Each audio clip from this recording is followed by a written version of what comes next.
McDonald's has entered a Minecraft movie universe, and Grimace, Birdie, and Hamburglar just spawned as new collectibles as part of a Minecraft movie meal with your choice of Big Mac or 10-piece chicken McNuggets with spicy nether flame sauce. Participate in McDonald's for a limited time. A Minecraft movie only in theaters.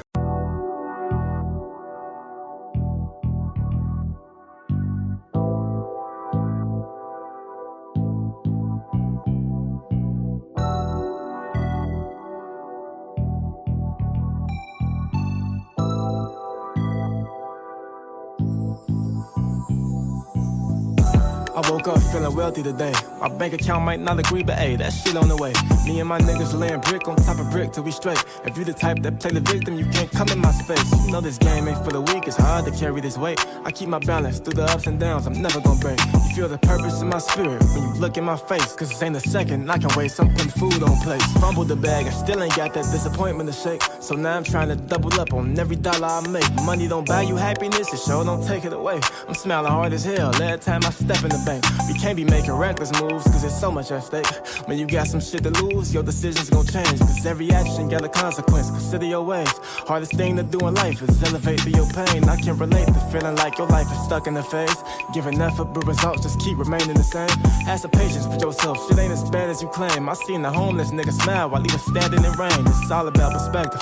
I'm chillin', catching blessings. And cryptocurrency been bustin', and I'm well invested. She know that if she rock with me, then she gon' stay protected. Cause even when this shit get hectic, I ain't never stressing, I'm legend. I woke up feeling wealthy today. My bank account might not agree, but hey, that shit on the way.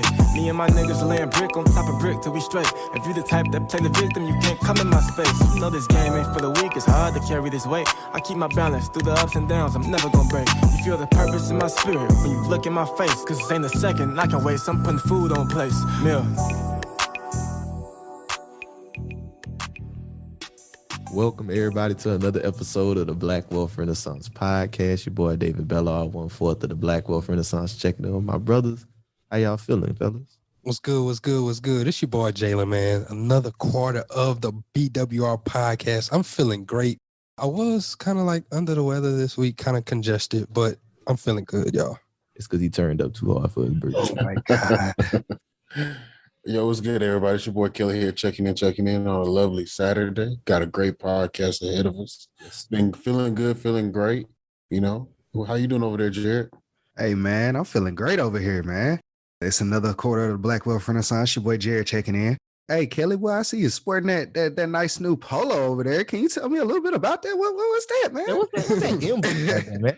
That good old BWR Academy. You know, we're learning all about insurance, credit, investing in the stock market. You can learn about budgeting. Yeah. So click the link in the bio, man, or in the show notes. Yeah, man. BWR Academy. We just launched this past week. Off to a great success. Got a lot of stuff planned in there. I know we got the savings challenge. That's one of our big things that we really want a big initiative that we want a lot of people to get on. We're trying to help 1,000 families save up collectively $1 million to invest in assets, pay down debt, and just really improve our lives financially together as a community. That's really what the focus of the whole academy is. And like my brother Kelly said, you can check the link in the show notes for that. But as always, y'all know we got a great episode planned for y'all today. If you are watching this, you can see to my left, we have another great brother, man. Absolutely killing it out here in the real estate game. Brother from Philly. He has over 100 rental properties. And last year in the pandemic, this man bought 70 units. Sheesh. 70 in a year. None other than Mr. K.R. Robinson. K.R., how you doing, my man? You chilling. Sheesh. Appreciate you coming through, man. Come on, man. He's chilling. But come on, man. You doing more than chilling, bro. You turned it up, bro. Yo, I'm mad excited to be here. I had to come and spend some time with you cats. You changed the game up. Like, hey, bro. Mad impressed with you guys. You remind me of like Lil Wayne and them when they were putting like the South on the map. You had New York and the West Coast making all that noise in hip hop. You guys like, no, we gonna be heard. We gonna let Dallas, let everybody know we repping for down here. So I'm mad excited to be coming in here from New York. Hey, man, we appreciate you, bro. Appreciate you for pulling up, flying out to the D, man. Thank you so much. And really just happy to have you here. And definitely can't wait to get into the episode because some of the things that you've done, some of the things that you've accomplished, it's amazing, bro. Like, besides just the 150 units, He's worked on Wall Street, went to Ivy League school. So we're going to let you do a little bit of introduction on yourself. Can you let the audience know who are you, Mr. KR, like before the 150 units? Like, how'd you get there? What made you want to take that step? So I grew up, and a lot of people that know me know I grew up in Philadelphia with 6 siblings, single parent household. We were mad broke. I remember moving around so much. I tell people I have a PhD and being a tenant. And one story I remember vividly. I remember one time we had this elementary teacher. Our house had burnt down and we were chilling like in the living room. And she bought some KFC. It was original chicken. And she had macaroni and cheese, and she had some mashed potatoes. I was like, damn, yo, I need my coleslaw. But look, beggars can't be choosers. So I just ate it up. But I remember looking at the stars because the whole 3rd floor was missing and you could see the stars. And I was like, look, I never want to be this broke ever again in my life. I was like, I want financial freedom.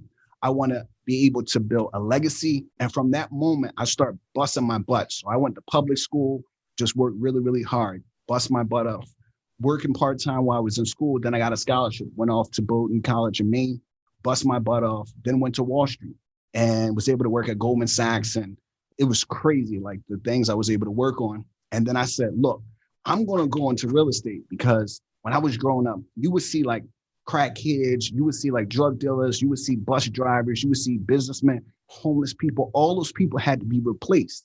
And I said, I'm going to replace the businessman. And so I got mad focus on how do I become the businessman? Because that's who I'm going to replace. And then in 2009, I bought 1 rental unit. Then by 2018, I had 9 rental units. Then by 2019, I had 35. And then 2020, I had 105. So I said, look, I'm going to stay the course and I'm going to run up the score. So when I bought that first crib, I was like, yo, if I ever be in a position that I have money 10 years from now, I'm going to buy everything. And so I went from that 1 property back in the day in 2009, then 2020 came and I said, look, I got to get me 70 units. And it was so crazy because in 2018, I was still working. I was like, I'm doing my thing. I'm killing it. I'm making $85,000 a year from my 9 rental units and still got the 9 to 5. I said, I'm a beast. And then when 2020 came, now I make over $100,000 a year. I mean, $100,000, close to $100,000 per month. So it went from $85,000 for the whole year to close to $100,000 per month. I'm like, yo, son, I'm running over $1 million. And so I quit my job on August 31st, 2020, because I said, this is getting out of control. Yeah. Because once you get in a position of really power and scale, you can change everybody's lives. So that's the quick little rundown. It went. What's up, y'all?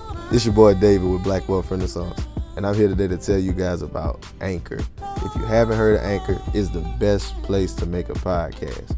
Anchor is a free app that has creation tools that allow you to record and edit your podcast straight from your phone. Anchor also distributes your podcast across all major platforms, including Apple Podcasts, Spotify, and many others. You can also make money on your podcast with Anchor with no minimum listenership. Anchor is everything you need to make a podcast in one place. So if you're looking to get started on your own podcast, download the free Anchor app or go to anchor.fm. Crazy. Damn. So there's a lot of stuff in there I kind of want to peel back too. Like, even just like with the beginning and like the origin story, bro. Because I ain't gonna lie, I moved around a lot too. Like, he could tell you. Yeah. Like, we said we've been best friends since 8th grade. Like, I might be a PhD tenant too. Like, I done been like, I have a running joke for myself. I've been to every school in like the parish, and I know everybody from around there. So I think that's really important because you didn't let that environment take you over, and you said, I'm going to do something about this.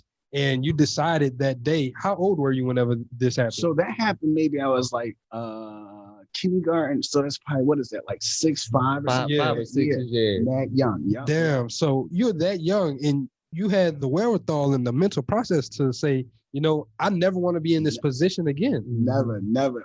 I remember middle school where we were so poor at one point that we were having a cookout, and it's like 10 or 15 inches of snow outside. And I'll never forget that, saying, damn, we don't even have electricity and gas. We got to use the barbecue thing. I said, I'm never going to be this broke. But I said, I'm not going to be a victim of my environment. I'm going to be a victim of my dreams and ambition. So as long as I elevated my way of thinking, I was like, nobody could stop me. And so that's how I changed the game. So how did you even get to that type of thinking process? Like, were you reading books? Like, what was the positive outlook look on you that kind of fostered this story? So when I was crazy in middle school, hooky and doing all that stupid stuff. And that means you're skipping school, you're not focused. And you mad happy getting a C, like, yo, I got a C because I'm cute. Don't be hating. Like, and if I get a D, that's because you're on my dick. McDonald's has entered a Minecraft movie universe, and Grimace, Birdie, and Hamburglar just spawned as new collectibles as part of a Minecraft movie meal with your choice of Big Mac or 10-piece chicken McNuggets with spicy nether flame sauce. Participate in McDonald's for a limited time. A Minecraft movie only in theater. For real, yo. F out of here. So my stepdad came into my life. We were mad poor at the time. My mother said, go live with your stepdad. So we lived with our stepdad. It was about 15 of us, in a studio apartment, mad broke. And so my stepdad was like, look, I can tell you what it takes to be successful, but do not do what me and your family members are doing. So a couple of my family members, teenage moms, my brother went to prison for attempted murder. And I was like, yo, I don't want my life to be like that. So my stepdad was like, look, don't be an F up like us. Just believe that you can change the world. And if you do that, I trust me, you'll be successful. So he opened my eyes, but I was always worried because I was like, my mother has a good heart. My stepdad has a good heart. The church, everybody raising money, always being broke. So I said, if I can be a compassionate person and understand money management and wealth, then in real estate, then I'll be able to change my life. So at 13 or 14, I start going to the University of Penn, Barnes & Noble bookstore and start reading books. And so while everybody was just playing sports, I was reading books, working part-time, and I'd play sports sometimes, but I was just devouring books. And so I said, let me change the game up. And so that's when it all started from right there. What kind of books were you reading back then? Oh, I read Think and Grow Rich, A Black Choice. I love that book. That's a great book. So I read the Bible from front to back, and I was like, look, if I'm a Christian, I got God on my side, nothing gonna stop me. So I read that. I read Malcolm X's book. I read The Biology of Success. So I started to change my mindset, my health, the way I create routines, because if you have the right routines, you're going to be able to be successful, even if you're mediocre. So I start putting in place things like that. Man, that's hard. Yeah. So I was just looking at it and thinking about, so you said the exposure to the books, it really helped you. So I know you said you went to college and you bust your butt. What led to you getting that job on Wall Street? What major and stuff did you go for? What's so crazy is that my life is kind of like one of those movies or something like that, because the senior year that I went off to college, my brother, 1 year younger than me, went to prison for attempted murder. And so that just made me say, wow. And then when I was a junior in college, my sister was murdered and I had to keep pushing forward. So I've always had these real pivotal moments in my life saying, look, you have to make a decision. Your life can go this way or that way. And so that always propelled me to keep pushing harder and look at the world very differently. So that was always that bump. This is real. All these other people talking about theoretical stuff. They just talking about hot water. We talking about people's lives changing and losing your life. So that kept motivating me. When I would go home and see my little nieces and nephews or what have you, and I had an internship, I was crushing. I got a full-time. I made $10,000 that summer doing that work. And my mom was like, come home, your sister has been killed. I'm like, what? What are you talking about? My life is I'm about to be on Wall Street and graduate from college. No more bad stuff can keep happening like this. But that will motivate me to just say, you got to keep pushing. And that's crazy because being in Goldman Sachs is the top tier of the Wall Street. That's not something to just scoff over. So how did their mindset or working at that company kind of help you?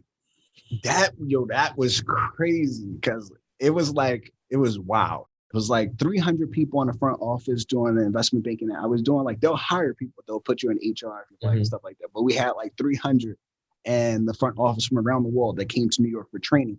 And 5 were African-American. You may have some Africans and stuff like that, but you have 5 African-Americans. And I was like, holy crap, this is a whole different league. And you had to go through 6 weeks of crazy training. And then there's an article that came out recently, how first-year analysts at Goldman worked 90 plus hours. And that was no joke. I literally had to work 50 hours nonstop at one point. And I went to sleep on a Friday at 9 p.m. and woke up on Saturday at 10 p.m. to go pee. And then went back to sleep on Sunday. But it was crazy. They would have a car come pick you up. You would do mergers and acquisitions. I would go to Maryland or what have you and represent Goldman Sachs. Nobody else there. And they're the black guy in the room. And they're who's representing Goldman Sachs? And they'll say my name. And I said, yeah, if you have any questions, I'm dictating as I walk with the CEOs. And So it was the greatest training, but it was so intense. And it was really nice sometimes too. Like we had warm weather vacations where they paid for us to go to Naples, Florida for a week. Or you go have surf and turf at the Hamptons on a week. So it was great, but they worked the hell out of you. So that just opened my eyes. And I went to go work for a $3 billion hedge fund in Boston. And that opened my eyes too. I was like, man, this is crazy. One of my bosses made like $250 million a year. So it was a crazy, crazy experience. That is. So I kind of want to walk it back for people who may be unfamiliar. What is an investment bank? So you have an investment bank. The investment bank is very different from the commercial bank. So you may go to a commercial bank, a regular person, and go put deposits in. You get loans to go do business on a local level.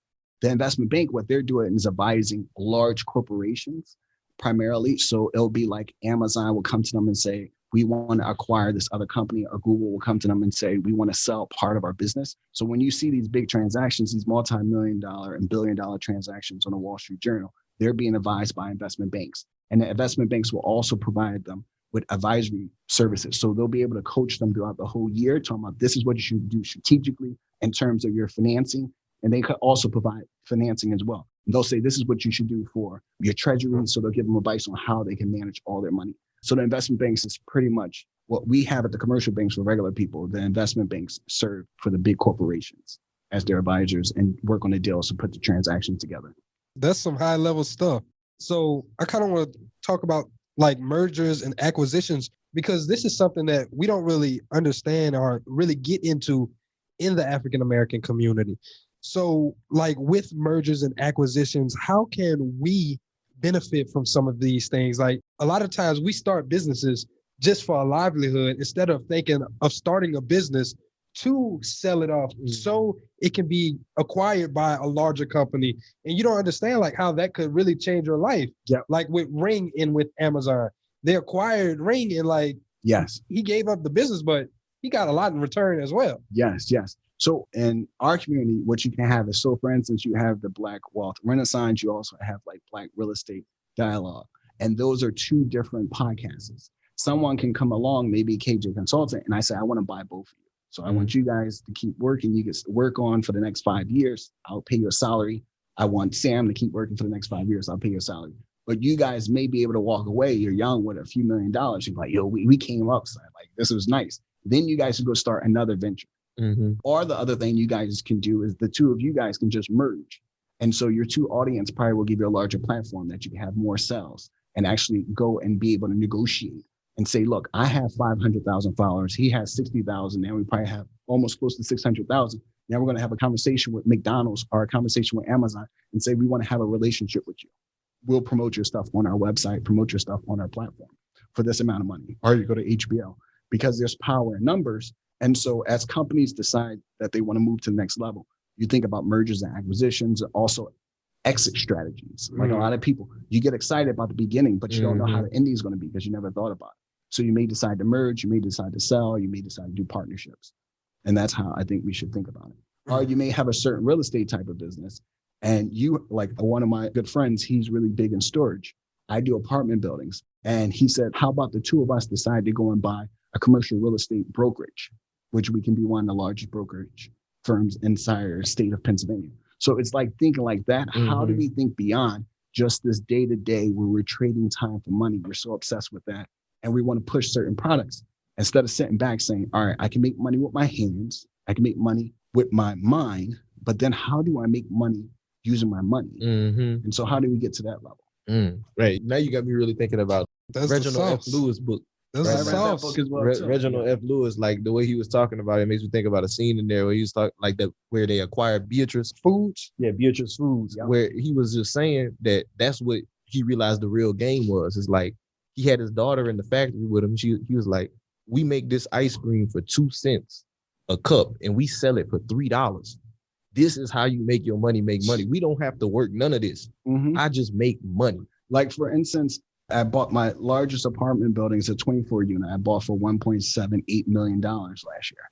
And what's interesting is that it was owned by, I think, a Jewish lawyer. 2 years prior, he bought it for $900,000. So in 2 years, he made like a profit of close to $900,000. He do a 1031 exchange and he's able to put that money into something else. But if you listen to that $900,000, that's almost $1 million in 2 years. So say he made $500,000. per year off of one transaction. And when I first started, I used to buy like a $22,000 house, put $15,000 into it, and I'm mad excited because I'll refi it, appraises for $115,000. I get $85,000. I'm mad hype. And now when I do these big deals, I said, Negro, please. Oh my God. They talk about almost $1 million off a deal. I used to be mad hype off of $85,000 doing cartwheels. I said, oh, hell no. I got to start playing with the big boys. And it's just amazing, like when we start to change our perception of what success is and what the possibilities are. It's crazy. That's kind of what I want to get into is how you started, back in 2009, you said you bought your first property. Yeah. How did that go from just buying one property to buying purchases for $1.7 million? So that's a great question. So when I tell people delayed gratification is not your enemy, and discipline and desire and determination are your best friends. So I had to be realistic, right? You don't have a whole lot of money. Some people do. I wasn't one of those people. You got to start where you are, cash your bucket where you are. So some people are like, yo, KR, you took mad long, 2009 to 2018 to get 9 units. You're going the slow route. You never going to catch up. You never going to be nothing. I was like, all right, you'll see. I'm moving like ghosts off of power. You don't even know what I'm doing. I'm making moves. You don't even know me. So you buy the first house. Say, for instance, you go and buy a house for $60,000. If you go to like a credit union, like American Heritage in Pennsylvania, but they're around the country, some of them will let you put 15% down. So say you bought a house for $60,000, you put 15% down, you'll need $7,500. Say, for instance, you got the 15%, that already has a tenant inside of it. So you're like, all right, maybe I can save $7,500 a year. So if you just saving like 500 times 12, that's 6,000. And then you figure out somewhere else to cut expenses. You got that 7,500. So then you can start buying one house over the course of several years. And while you're buying these houses, what we do at KJ Consulting is we teach you how to analyze markets and do deals across the country. So what we teach you to do is you'll find this house, buy easy breezy cover girl house. And what I mean by that is you take someone like Queen Latifah, who used to be all rough, and now she all pretty. So we find a house that looked like it's rough, got good bones, we make it all pretty and not spend a whole lot of money. So the house I bought for like $60,000, I only spent about like $15,000, $17,000 to fix it up. And then it appraised for $146,000. So then I'm able to take out like almost $100,000 or what have you. That $100,000, you put that aside, right? I still got the 9 to 5 and I keep doing it over the first 9 years. Put all the rental income, say you're getting $6,000 per rental house, you're putting that aside and you're putting away the refi money that you get, which could be like $80,000, $50,000, $60,000. Before you know it, over a 9-year period, you probably have $500,000, $600,000, $700,000 saved. And everybody seeing you walk around with your New Balances on, with your messed up hairline. They're like, oh, that boy ain't even taking care of himself. He's struggling. And then you say 2018, you got 9 of those bad boys. And then what you say is now you call the bank. The bank's like, you got the 3 R's. You got the track record because you showed them that you know how to manage money. You got all the deposits going on. You got those relationships. You're telling the bank, look, I'm legit. I'm serious. I'm ready. I'm just getting ready. So when I need y'all for a bigger loan, you can see I've been loyal to you guys. The next thing, you got all the relationships with the contractors, the banks, and everybody like that. And then you have that reputation. So then you say, for instance, you got that $80,000, right? So you got that one house, you got $80,000. Now you could put that on a down payment for a triplex. So you bought a triplex for $200,000. You put 30% down. You need only $60,000. Bam, it's already occupied. You go buy yourself a 12-unit apartment building, say for $400,000. You only got to put like 20 or 25% down. Guess where that $100,000 came from? Bam. That money you've been holding. And guess what? This other powerful thing about this delayed gratification and focus. Guess who keeps all the ownership? You do. The black boy, because he decided to let it grow and take his time. And so you're building up that empire. 2018, 2019, I went out and bought 27 units, all of my own money. And then in 2020, I'm running through my own money and starting to come down. But guess what? You got the reputation, you got the relationship, and you got the track record. So everybody start banging on your door from every color, white, black, green, yellow, anybody. So my business partner, Joe Mears, my consultant's business, he actually was one of my students, a private student. Then he became a debt investor. Then he became an equity investor saying, yo, can I partner with you? And then we started a consulting business. So that's how you start doing the big deals. Like my $1.78 million deal, we had to put $700,000 down. People want to talk about that. It's hard to come up with 7,000. Then some people want to cry when they got to come up with 70,000. Imagine when you can command 700,000. So it's a whole different ballpark. So I tell people, be very focused on the brand that you're trying to create and make sure that you're setting the tone for how you want to operate your business. And that's how I grew from having an individual small business to a multi-million-dollar business. I love that so much, especially the point of like how you said it took you that time to get those units, right? Everybody wants to scale up so fast. Yeah. But whenever you scale up fast, is the thing that you pointed out there is that now you're exchanging ownership, because you're gonna have to either get some partners in here that you're gonna owe money, or you're gonna owe them equity. Yeah. Or you gotta go hard money lender route, and you got twice as interest. I've never used hard money. Never. I said, look, I'm gonna go my way, the cheap way. I was like, nah, you talking about that type of interest? You're trying to rape somebody. I'm good.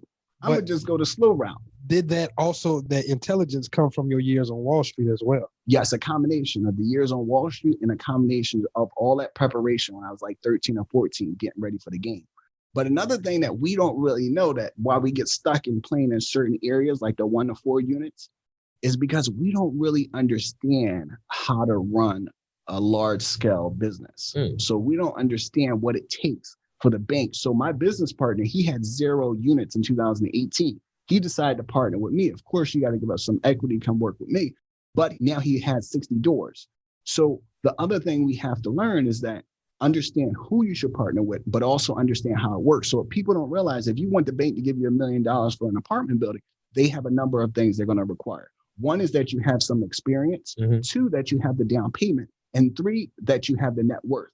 I'm not giving you $1 million if you're not worth $1 million. It's nice to be cute on IG and say you're worth $1 million. But when you can show me that your name is on the back of a building, when I go look it up in the government files and it says all my buildings, you can check the receipts. They'll say KR, KJ, something that starts with KR because I'm the boss. Then you know you're doing it right. But most people don't realize that. They're like, what? The bank want to see this? The bank want that? They're not going to count my personal residence? That is where we lack that knowledge. So it was some things that you had said before, like, was it the 1031 exchange? 1031 exchange. So can you explain what is that, like how him rolling that money over was advantageous and how to use that? So that was very powerful for him because he didn't have to pay any taxes on the money. He just had to put it back to work within a certain amount of days, like 45 days or what have you, where you have to find another investment equivalent in price. It doesn't necessarily have to be an apartment building, but you could buy a portfolio of 50 houses, but you have to find something within a set time period and use a third party where you never touch the money. It goes directly to the third party. And then you close on the transaction and you pay no taxes to Uncle Sam. So that is the vehicle that's used on a regular basis. So 1031 is just for real estate? Yes, just for real estate. It used to be for stock, but they stopped it. It's only for real estate. But what's funny is the really well-off people, the ballers, it's their refi cash out. It's the same way of like, you know how young people are like, yo, I just did a refi cash out. No taxes, baby. I'm doing it. The real well-off real estate people, they say, I'm going to do a 1031 exchange and just level up. Because you're putting that money into something that's worth more. So therefore, it should kick you back a higher ROI. Yes. And you can use that entire $900,000. Now that can be your down payment. Before it was the price for purchase for the regular property, but now it's your down payment for something bigger. That's the game of Monopoly, man. Like, that's the true game. Trading them 4 houses for that hotel. Yeah. That's crazy. So, and then it's even crazier. The portion that I don't want people to miss is what you said, that he made $500,000 a year. So it's like, once you make that type of money, once you put that into a deal, it becomes a lot easier, I'm assuming, to be able to make those large amounts of money because you're using that type of money, right? Absolutely. That's a great point. Now, you get excited when you own like one rental property and you say, I'm making, let's say $1,000, you're making $12 off that property. But when you buy these big deals, I'm looking like a $5 million deal outside Chicago, and the annual rent is close to $800,000 a year. So when you start doing those bigger deals, you start to realize that just by raising the rent a little bit and cutting the cost by a little bit, you're making so much money. It's not even a game anymore. It's like, it's so on a different level. You never want to go back. You're like, yo, if I get hit by a bus tomorrow, my family, I don't even have to buy anything else. But I am going to buy more things because I really believe in transformational wealth. And I think it's really important. A lot of people talk about this generational wealth, which is like top to down, north to south, which I buy a house and then my family in 40 years benefit. Transformational wealth. And this is something I've been pushing at KJ Consulting, is that what I was like, yo, I'm already on. I'm worth literally over $5 million. I said, look, I'm going to help my family. I said, my brother, go get your damn real estate license. He was like, Then he eventually did it. When I do $1 million deal in Pennsylvania, he gets a 3% commission. He gets $30,000. But guess what? I tell him he need to go buy a house. So now he and his wife and 5 children have a beautiful house in Abington. He was able to use that for the down payment. So now we just transformed his wealth. Not only that, he worked on another deal with me, $1 million deal. He gets another 30,000. Guess what? I tell him go open up a Roth IRA so that he can build for his generational wealth. But guess what? He helps his in-laws out. They were living in an apartment. Now he gifted them money. They bought a duplex. So now he transformed their wealth. So that's what I mean by transformational wealth. We're changing our wealth in our situation today. My niece and my nephew, they're interns. Also, my other brother, he helps out with the landscaping. My aunt, she helps out with the cleaning out the 85 units in the Philadelphia area. So that's what I mean by we got to change the way we think about things. I think generational wealth is cute, but I think transformational wealth is what we need today. And we can't afford to wait 40, 30 years for the next person to benefit. That's a bar. Hey, that is a bar, man. Like, that's some powerful stuff right there. Because, like you said, you taking it from just where I'm just worried about me. Now I'm helping everyone else out. But and like what people don't understand, what that's doing is now, like, everyone is able to really build up the community. Like, you're really building up your community from within. Because one thing that we do see whenever people focus on building for themselves, now you become the breadwinner of the family. And now anytime something's wrong, you paying the black tax. Who do they call? Who are they looking for? But what you're doing is you're helping your family eat off of your wins as well. And I think that's smart as hell, bro. And another thing that's really deep, that's a lot of people, they're mad selfish, is that you write the loved ones in your will and you give them equity in your LLC. So that when they show up for work to help you with your business, they're not just showing up for a paycheck. They get to tell their families, look, that's your dad's building. Not only your uncle's building, that's the family business. That's ours. So I tell them that's ours. It's like me picking up the phone and like Denzel in the movie American Gangster.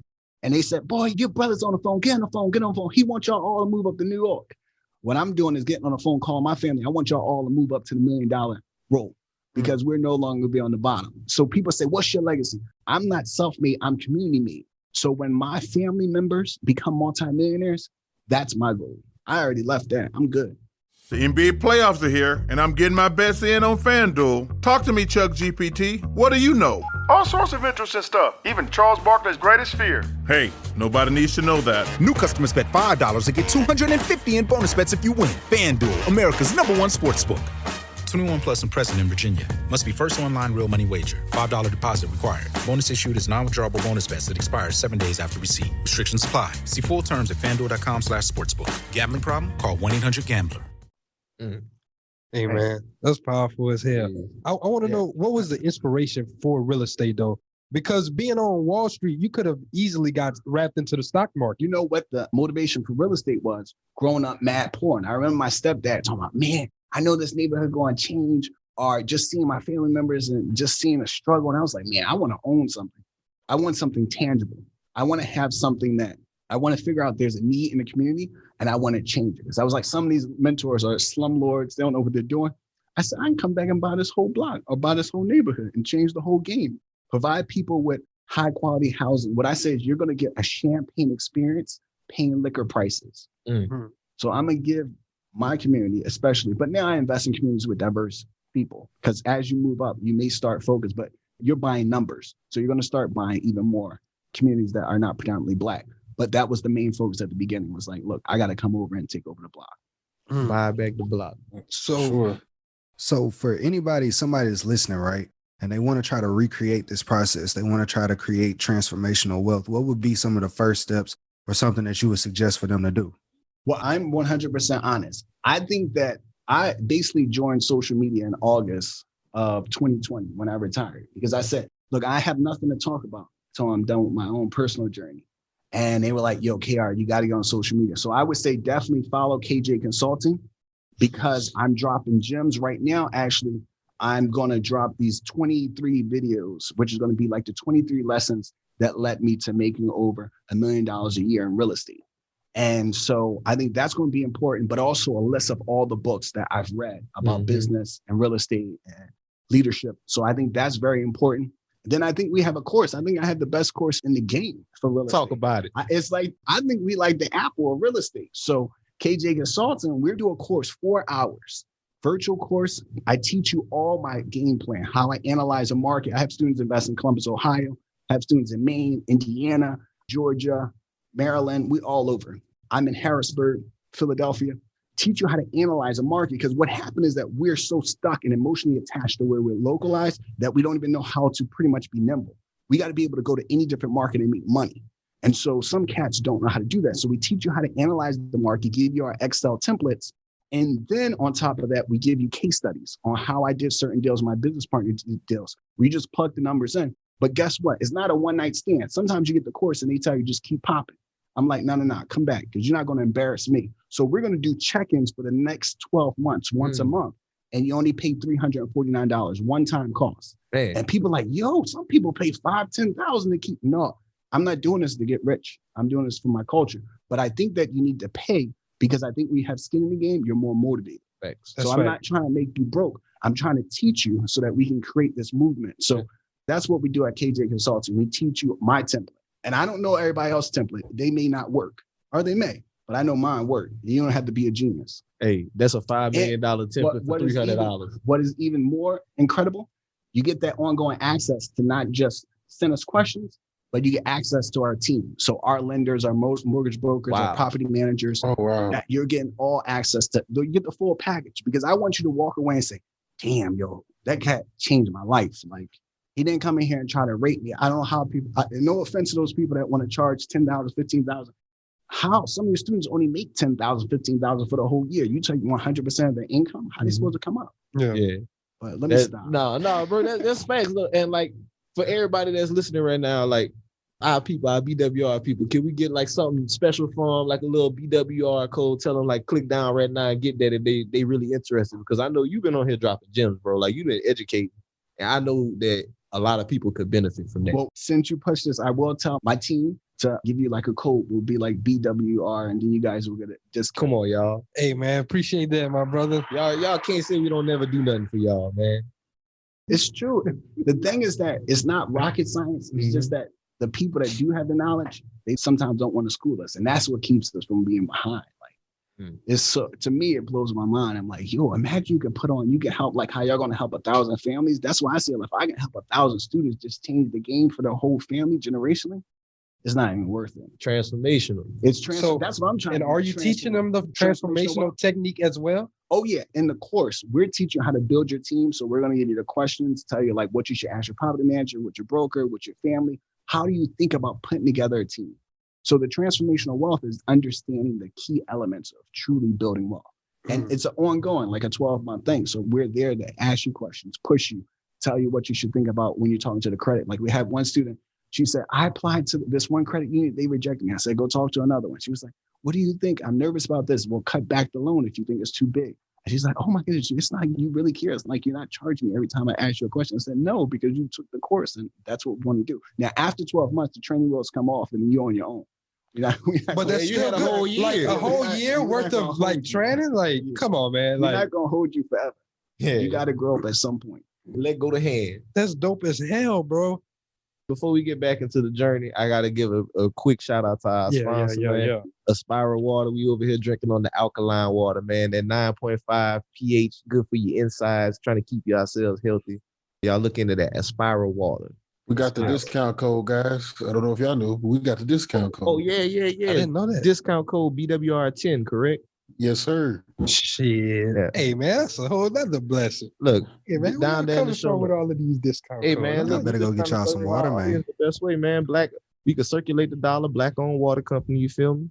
Because I'm the boss. I think we can be BWR11. That would be our discount. Hey, I like that. BWR11 then for the course. For the course, BWR11. Yeah, yes, y'all use that. Y'all use that. That's the beauty about being the boss. Hell yeah. You make the decision. Yeah. Ownership. And I kind of want to get back into it. You know, we talking about it. What was some like lessons that some growing pains that you had to go? I kind of want to go like still into the journey because we didn't really, I know we got up to the point where you started the consulting, you got the students and all that, but we didn't really talk about you acquiring those 70 units in that 1 year. No, that's cool. Yeah. So when you came up with that big down payment, right? So I was telling you about like over those years during that time, if you're saving all the money, right? So $1 million property, you basically put 20% down. So they'll say put 20% down, your interest rate is like 3.19% for the next 5 years. So that means I have to come up with 200,000. So eventually I'm going to run out of all the money I had on my own. And so what you're going to do is you start to have like a partner. So like one of my business partners, the Indian kid or what have you, came to me and said, oh, I'm really interested in real estate. So how can I contribute to this process? So I may say, I got 100, you got 100. And then we decide to create a new LLC, like K-Say Management LLC.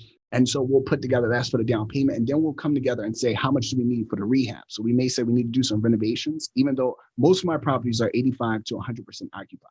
So we'll say, let's see, for each apartment, that time we bought 20 units for like 1.3 million. And we say for each apartment, we're going to put together $3,000 to do rehab. So we say we also need to have at least 60,000. So we'll come up and say we need $260,000. And how much, what percent can you put up? What percent I can put up? And then we'll put it in a bank account. So that will be one deal. Then I'll come up with another deal and I'll say, I want to buy the 24 unit. And I say, we have to come up with $700,000. So imagine like all of us, BWR, the four of us, and also photographer, we say, all right, we have 6 people. How much can you bring to the deal? Maybe you could bring 200K, you could bring 100, you could bring 50, you could bring 30. And then we start to think creatively about how can we make this work? And so that's how you start to build the empire. And so for me, out of my 105 units, I still own over 80%.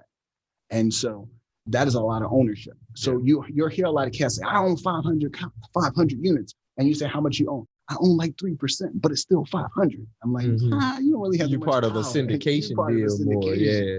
So like my deal is like I own 67% of the 24 unit. I own 75% of this 20 unit or something like that. That's how my deal. So when you give up equity, you give up less equity, and whenever you do like the debt deals, you get So you'll have a debt deal.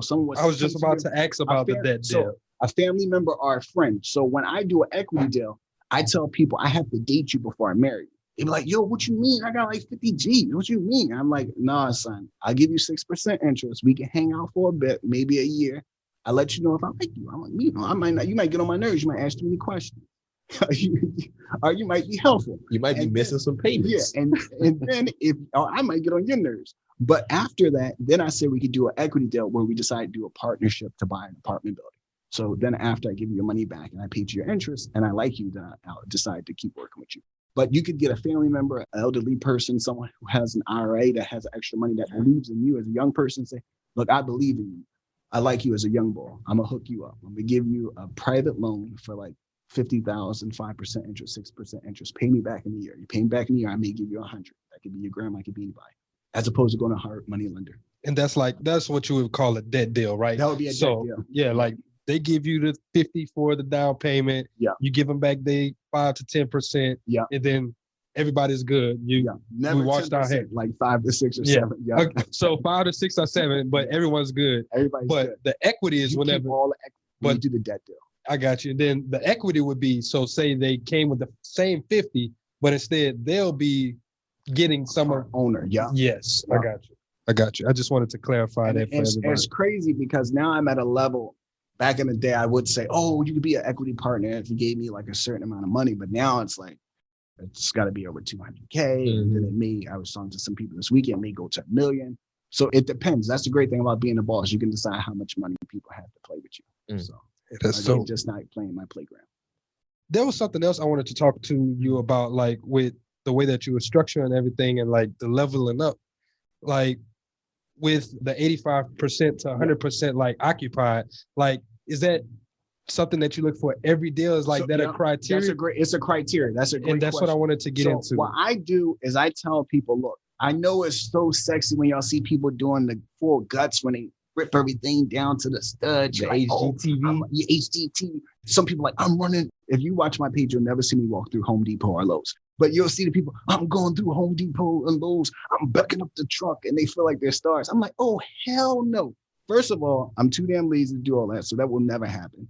When I first started out, I would run through the real estate streets. Now I run through the real estate systems and processes. So I will have my team call me from the store. They can do that. They can run through the streets. I'm more focused on how do I do big deals? How do I raise money? So that is a very, very important part. So when we go look at deals, we say we want to do value add. And what value add mean is that we want to get the opportunity to increase rents, and we want to reduce expenses, and we want 85% or more occupancy. Because I do not invest in a hope and a prayer.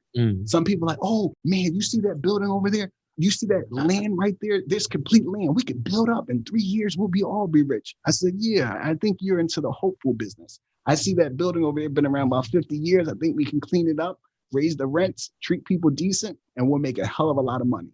And that's what I go for. So I do not do, the value add is very different from the full guts or new construction. I have no time to hope and pray that we can fill this building. I need to go into something that's already together, and let's get the thing going. I don't need to recreate the wheel. I just need to make the wheel look better. And I kind of wanted to ask you about like how you're saying, you come in, you clean it up and increase the rents. What type of areas? I know you said, now that you're doing bigger deals, you're more so focused on the amount of units that you can get. But before that, what type of areas were you focused on? Yeah. Were they more like African-American communities? So, yep. So I did start primarily with the African-American communities, like Reginald Lewis, and then you start to do bigger things and you diversify. So I did start with that. So for instance, my 6th unit, my first building I ever bought is in Darby, PA, which is second poorest county in Pennsylvania. Yeah. And a lot of people say, oh, you better not be buying it. That's dangerous. I'm like, that building makes me so much money. And then I bought another one, which is 10 minutes away, a 12 unit for $450,000. That building makes me so much money. I probably make like $7,200 a month, and say the mortgage and the trash and electricity for like the public area comes to $2,000. So I'm making like $5,000 times 12 equals $60,000. I own that 100%. No one else owns that. So I'm making 60 G's off that one building. And this is in the middle of the hood where people think that you would never want to live.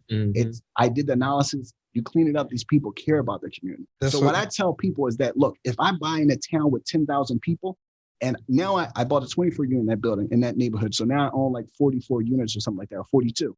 I said, if I can't find 42 decent people out of $1,000, I might as well just put my shoes on a rack and go home, because it's my job that everywhere in the world, there at least should be 10% of the people that are good. So if there's 10,000 people in that small town, I should at least be able to find 42 of them to come live up in my crib. And so that is my approach. I'm giving you a champagne experience. You're paying liquor prices, and I'm giving you a high quality experience. And that's exactly what's going to be my follow-up question. So you was in my brain, bro. Yeah. And so now I do own like in Drexel Hill, which is a really expensive neighborhood.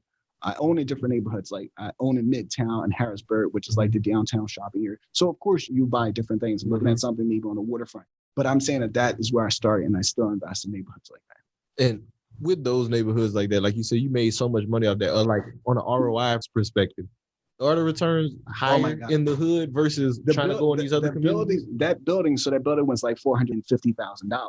So I put down like $112,000. And I'm making like $60,000 a year off that one building. So I'm making $50,000, 50% cash on cash off that one building. And that doesn't count all the tax benefits and write-offs. So every time I walk by that building and my brother and we drive by, I said, yo, can you believe my name is on the building? He said, Negro, you put it on there. I said, oh yeah, that too. But but I said, that building made me a lot of money, right? And it's crazy. It's really, really crazy. And then I own like the 14 unit in Harrisburg, where we have a restaurant down below. And so when I walk in there, people like come up to me like, who are you? I'm like, don't worry about me. I'm just the owner, like Ghost. Don't worry. I'm just here. So it is crazy. Like the returns can be unbelievable in the inner city and the neighborhoods that people don't care about. And the people that live in that 12 unit, they're out there, the lady, she's gardening and stuff like that, and have little kids come over and show them. I'm like, yo, I love that. She's taking ownership. She loves this. And so you want to make sure that those people have a high quality, clean environment. So my aunt goes there and clean it every few months. You just want to make sure we cut the grass, make people feel special. And that's really dope. And one of the questions that I had earlier was like, some of the problems that you might face with some of these things. With all of your units, property manager, or are you managing it? Oh, baby. I'm glad you asked that question. So when I started, right, I said, look, I want to keep all my money, because I was like, I ain't making y'all. I know you young bucks. I'm 38. You young bucks. I was like, everybody always paid $1,000 in rent. No, they didn't. In 2009, people paying like $800, $700 a month, and you be happy. Your mortgage or what have you on that property like $400, so you probably making like a $300 profit. So I had said, man, I'm only making like $8,000 a year. And if I get a property manager, I got paid 10%. I said, damn, I'll be, and then they have all these other things. I'm like, paying $1,000, I'm only making $8,000. So I said, I'm not getting no property manager. I'm going to be the property manager. So since 2009, I've been running my own property management business, KR2 Property Management. And I convinced my brother to get a real estate license. He helps me, and my stepmom, she helps me as well. And they're both in the will, and they're also get equity. So that's how the business is run. So we run the 85 units in the Philadelphia area. Then I have a business property manager relationship in Harrisburg, and they run those 20 units. But we do everything. We do the landscape and the snow removal. We do the property management, all that. And the way my partnership work is that for my brother and his team, I said, y'all cut the grass, we buy the best equipment. Then you and your crew can use our equipment and go make money on your own. Don't even give me, y'all go about your business. Because you want to incentivize and transform people's lives, right? It's how do we transform people's lives? So some people may come to me and say, look, KR, I want you to buy this property. I want you to wholesale it. And some people would say, and just a big deal, like $30,000. Some people say, KR, are you going to tell your brother, give you a car? I said, no, I'm good. I want to motivate him, change his life. Take all of it, get the experience, do your thing.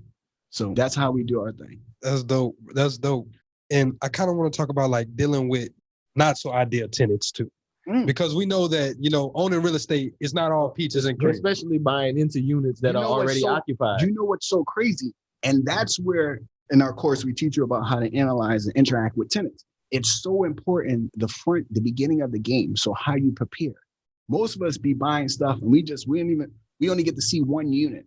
So we go and check every single unit and we got to meet every single tenant. And if we ain't filling a tenant to something like that. When I bought my 6th unit, I think somebody was trapped and selling drugs. I didn't do the walkthrough, but my brother did the walkthrough and my stepmom. I live in New York. They send me videos. I'm really hands off. So they send me the videos. I said, oh, hell no. That cat got to go. In apartment 6, that Negro selling drugs. He's making weed. We got to get him out of there. And in the contract, what we'll say is that person has to be evicted before we'll buy. This episode is brought to you by LifeLock. It's tax season, and we're all a bit tired of numbers. But here's one you need to hear. $16.5 billion. That's how much the IRS flagged for possible identity fraud last year. Now here's a good number. 100 million. That's how many data points LifeLock monitors every second. If your identity is stolen, they'll fix it. Guaranteed. Save up to 40% your first year at LifeLock.com/podcast. Terms apply. And so you write that into the contract. Saying, the unit in number 6 has to go before we get out. Or the units in 7 and 8, they're too ghetto. They got to get out. So we do a walk through every single apartment. So that's a really good question. And then what we also do is when we take over a building, we want to let them know there's a new sheriff in town. So therefore, we're giving you professional property management. So we're going to go through, shake your hand, not me, but my team. Yeah. Whenever I say me, that means the team. So they're going to walk through and say, hey, look, Jalen, we're the new property manager. We understand there's deferred maintenance. Here's a 1-pager. Tell us all your issues, and we're going to fix them within 24 to 48 hours. Can you imagine if you were living in the ghetto building where the landlord never did anything, the new landlord fixed everything? You're like, yo, I like this guy. You went from a slumlord to a great landlord. So we go and we fix all those things. Or if they didn't have a coin-operated washer and dryer, we put new ones in there. We'll fix the common area and paint it and make it feel special. So, of course, we get bad tenants. So I think we had to evict about 5 or 4 out of the 70 units that we just acquired, which we don't think that is necessarily a bad thing because it's bound to happen because we don't get to pick these things. But because we're really serious about our process, when you do apply, we never evicted any of our own tenants that we select. So when you apply to live in my property, I see my properties as my children. And I'm not leaving my children with no crackhead or somebody bad. So therefore, if you rent my property, you rent my children. So I'm going to interview you and we're going to do the background check and credit check. You're going to give me your ID. And if you make it the final rounds, we come into your crib.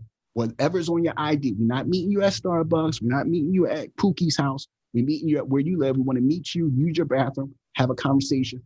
And if we go to the porch and it look kind of messy, it's the porch for me. You ain't coming to my crib. So we will reject you. So that's how we pick good tenants. Gotta have a screening process. Amen. That's some good shit. Like, it's cool because even with the writing it into the contract, because now it's just like, either you do this or we just not going to close on the deal. We're going to keep on moving. Yeah. And I think that's really good to have like in your criteria and understanding, like you said, how to analyze and break down those deals fully. Yes. Because I know some people, they be just happy, be signing stuff and be crying in a week or 2 after closing. Like, oh my goodness, we only looked at one unit. I thought we could handle these tenants. They like, it's crazy. It's like Compton. Like, no, we trying to fix those issues. Like, if it's too messy, I'm good. Like, the funny thing is, I go to apartment building. Well, I don't go. My team go to apartment building. It looked like the whole back room falling apart. No, we out. It's too much work. We ain't doing all that. Why? There's so much out there. Like, it's like ice cream. You got so many flavors. Well, I'm gonna pick the flavor everybody else is going through because they think it's sexy. It's like mint, green, or complicated. I'm like, nah, son, I'm gonna go get the vanilla and the chocolate. And I'm good. Put a little strawberry on it. We good. We gonna do our rehab in 2 days and we out. I'm making my money. I ain't got time to be losing sleep because y'all want to be making me do all this work. Lumber prices out of pocket right now. Yeah. I said, oh, hell no. That's exactly why I don't want to do full guts. They spend too much money. Hey, that's smart, though. And I like that you got your criteria and you stick with it. One thing I also want to draw attention to, just for any listeners out there, I think one thing that was really cool is that you're remote but thorough. So it's like you're not actually doing any of this, but the team is going through and they're getting all of this covered, because so many people, their main barrier with investing out of state or investing in somewhere where they can't see it every day or something like that as well. You know, how am I going to know it's taken care of? Or how am I going to know that the tenant's doing what they're supposed to do? Or they're not tearing my stuff up. You're making sure from the jump that you get very, very good tenants, and you don't even got to be there. Like, you still doing everything in New York. Mm-hmm. That's exactly how. And what happens is that a lot of us, we're just operating off of raw talent. So like some of you cats, y'all know how to throw, you know how to catch, you know how to run.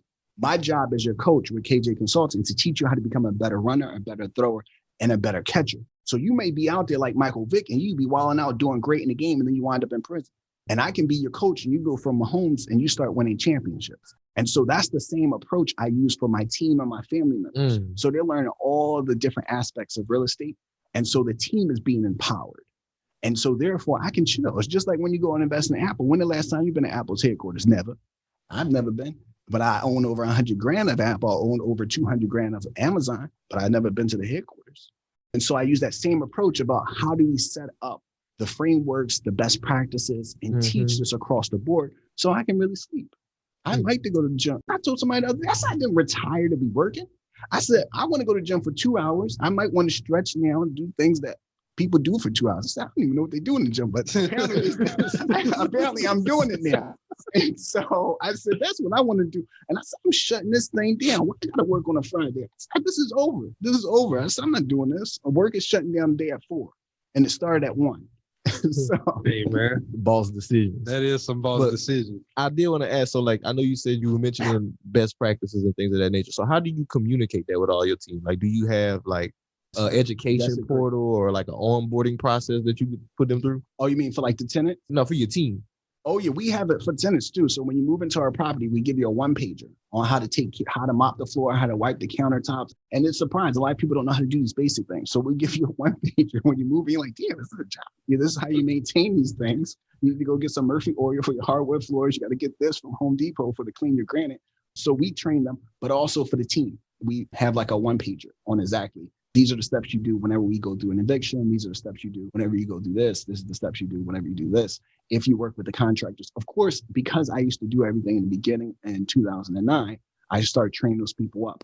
And so now all of them are competent. So I don't really have to stress as much, but that's how we tend to do it. Well, we use a platform. What you have to do is put in place the automation and also put in place the systems and the programs and use technology. So we have Buildium. So Buildium, all the tenants have to do this. Like, now, no tenants can pay their rent by check or money order because that wastes time. So therefore, you could do pay near me. You also could use an ETF or you use your credit card. That's the way you pay rent. All complaints. Did you say an ETF? Yeah, ETF is kind of like the exchange transfer, like your bank. Okay, I thought you were talking. You're talking about the stocks. Yeah, you can use your pay your rent that way. So we try to make things very seamless and simple. But all the family members, we communicate during text or what have you. And we do like a call once or twice. And I have a parameter. If it's a certain amount of money, then you can call me. If it's not, you already have authorization. So my brother and my stepmom, they have checkbooks that are already signed and they can pay the contractors and stuff like that. They have credit cards. They can do all that stuff. So you don't have to call me to involve me in something like that. So somebody would ask me, do you know if this is available? I said, no, I don't know that. You got to call a property manager. But I thought it's your company. No, that's not the way my company works. I don't do that. It's levels to this. Even if my niece, if she's an intern and she wants an idea, I said, I think we have a hit of marketing, or you should talk to my other business partner. You're talking to the wrong person, but I love you and I like the way you're going with this. Man, No, that's real smart though. Like this is a masterclass, nigga. Damn. Because it's really like the hierarchy too, though. Because as you said in the beginning, we got to understand how to run a big business. Too many times we get stuck in a small business mindset. You know, I'm gonna be the person doing all of this. We don't understand. It's a hierarchy. Like I don't have to be the person worrying about this. As long as nothing don't break, as long as the system, if I put in 2 and I get out 4 every time, why are you calling me? Yes, it's amazing. I get it. Like that's real smart. And it empowers everybody, right? So it's like, yo, you guys can run this whole ship. If I go out tomorrow, don't kill me because you're on the wheel. But if I go out, y'all can run this thing. That's dope, man. That's dope, my brother. So making them decision makers instead of direction takers. That's one of the things absolutely. I love. A bar. That's a bar. So now I want to move into the last segment, though. What's on your timeline, my brother? So this section, just anything that you saw either on social media, something that you've seen come across your email feed, across anything. What's something that you've seen on your timeline that you would like to talk about? Well, I think the thing that is on my timeline, I had one of my students reach out to me and was like, he had read this article. And he said, this guy, young guy, white guy had said, these are the steps to being, the lessons he learned to being a millionaire. Mm-hmm. And so I said, look, I'm going to recreate that from our community and just explain in 23 steps the key lessons that I've learned. And that's going to be on KJ Consulting about how you can become a millionaire in a very practical, realistic way. It's not going to happen overnight, but if you put in at least 10 years, you definitely will change your game fundamentally. And so that's the thing that's been on my mind. I've been thinking a lot about as I searched the internet for like, what are we putting out there to educate people? And I don't try to push, like, I understand some people do business credit, some people do credit repair. And I'm not trying to do all that. I want to teach you basically the algebra, the trigonometry, and calculus of doing real estate and put it in a way that you really can apply it. So that's been like my focus, like who's out there really trying to change the game, help people. Hey, that's dope. That's really, really powerful too. Like you said, you know, the algebra, really just the principles of real estate is what it sounds like. Really getting them a good solid foundation and really just breaking it down in a very simple level. I'm basically, look, once you figure out, and it's really simple, especially I started around you guys' age, around like 26. If you just commit over the next 5 to 10 years, if you do what's necessary, then do what's possible, you'll find yourself doing the impossible. And so it's very important. Just do what's necessary. Like you guys know, go in and out every day, save your money, brush your teeth, floss, clean up, wear good clothing, things of that nature. Just do the basic things, save for just your one rental. You'd be like, I'm going to take my own race, run at my own pace. Then you're going to know within 10 years, like, yo, I woke up and I got 10 of these bad boys. And then the game is going to get crazy. That's when it really changed because you did what's necessary. Then you did what's possible. Now you find yourself doing the impossible. Never imagined the stuff that I'm able to do now. It blows my mind. Hey, that's hard, man. That's hard, man. KR came through and bust my head in this mug, bro. Hey, I love it. I gotta give it to you. We've been slacking on our buttons because you. It was a great episode. Yeah, real talk. So can you let the people know where they can follow you and whatnot? Yep. And once again, tell them about the amazing course that y'all got. How they want to get consulted by y'all? Everything. Let them know. So if you want to follow us, you want to learn about all the things we're doing, go to KJ Consulting, IG. That's KAYJAYCONSULTING, KJ Consulting. Click on the link in our bio to go to our website and you can subscribe where we send an email out telling you about what we're doing in our apartment buildings, increasing value and cutting expenses, but also on our page. On our website, you also can find our course, which is on July 10th. It's going to be for 4 hours. It's a virtual course where we teach you everything about real estate, how to analyze any market. It could be Harrisburg, it could be Louisiana, it could be in Indiana, it could be around the country. We're going to teach you how to analyze the market, then analyze the individual deal. Then we're also going to give you a sheet of the 10 questions or 5 questions to ask your property manager, your mortgage lender, your loan officer, your real estate broker. And then on top of that, you're going to get access to my team, where we're going to give you access, pretty much show you the glove, and you can put it on if you want to invest in our markets, where we have relationships with property managers and we have our own property management business, where we'll help you pretty much find the whole deal and help you get on your feet. And what I really like to stress is not a one-night stand. We're trying to hang out with you for a while, baby. So we're going to check on you for once a month for the next 12 months. And that's $349 one-time price. We're not going to keep trying to run up the bank and pity nickel and dime you. That's not the way we get down. So KJ Consulting, IG, is where you can get us. If you want to do a one-on-one consultation, we charge $199 per hour. And you can do that through our website. But I'm telling you, we're doing some big things. We changed the game. We're hitting people Monday motivations, Tuesday tips, Wednesday workout tips, Friday literacy. Yo, we going in. And Tuesday, we also do starting now, 7 p.m. We're going to go live and answer any of your questions. We have one topic every Tuesday. Hey, man, that's dope. Man. Y'all definitely tap in. Transformative is the word. Yeah, that's all I keep transformative wealth. Yes, transformative wealth. That is what we're trying to do, transformational wealth. I love it. I love it. So before we get up out of here, let's get into some house cleaning. We got to remember the code BWR11. BWR11 in the show notes. Y'all go and get that. Yeah, get that. But before we get up out of here, let's get into some house cleaning. I definitely want to say thank you to all of our listeners who come in, week out. We appreciate you so much for being loyal supporters. Like, y'all are family. Y'all know anytime y'all want to hear something different, y'all want to hear about a new topic, just leave it in the show, like leave it in the reviews, leave us a comment, a rating, a review, a 5-star rating, preferably. If you are new to this, we definitely hope that this was a great episode. We definitely hope that you share with your friends. Make sure you click that subscribe button, please, so you can tap in and get all the newer things that we got coming out. We always have amazing guests because we want to make sure that we give y'all the best quality that we can. So that's what we're trying to do over here. Also, y'all make sure y'all go get our book, Manage Your Money Like the 1%. You can get that through the link in the description as well. Y'all got something, fellas? Yeah. Last but not least, last thing, BWR Academy is live once again. If you are interested in joining our wealth building community and helping us on our mission to help those families do this collective, we saving this milli every quarter. Actually, this is the first quarter. We just trying to do a milli. We trying to double up quarter after quarter and just continue to help our people. And really, like we said, y'all tap into that community. That community is really powerful. Like, you get access to us, the team. You get access to our instructors. We have some amazing instructors who are going to be teaching. And like they said, we're just going to be touching on this personal finance with this very first school. We got a lot to come, but I definitely want y'all to tap in and just get connected to some of the amazing things that we got going on. Yes, sir. Well, on McDonald's has entered a Minecraft movie universe, and Grimace, Birdie, and Hamburglar just spawned as new collectibles in the overworld. Now for a limited time, you can get one of 6 McDonald's collectibles when you order a Minecraft movie meal. With your choice of Big Mac or 10-piece chicken McNuggets with spicy nether flame sauce. Available now in a biome near you. Oh, and at your local McDonald's.